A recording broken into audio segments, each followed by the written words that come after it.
That day I only opened a book, and in that very moment my life was rewritten. My name is Diana. I am a university professor specializing in ancient manuscripts and history. That day, I walked into the university library and handed my reading list to the librarian. One of the books on the list was titled Ashmole 782.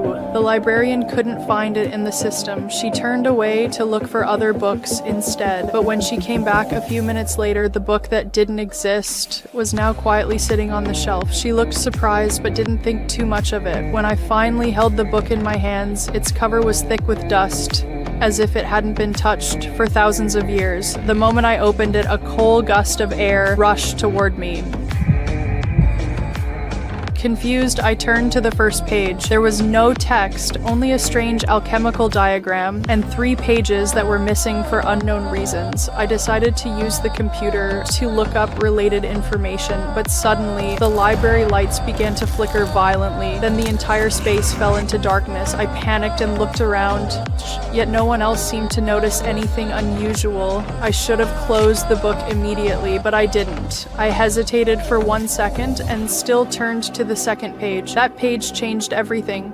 Under the beam of my flashlight, blurry letters began to appear on the paper, and little by little those words became clear. Shocked, I flipped back to the first page.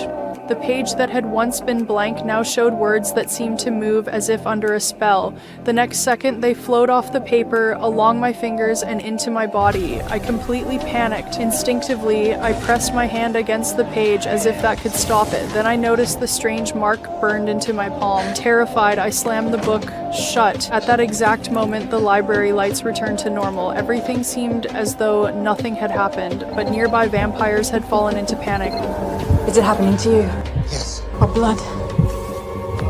It's reacting to something.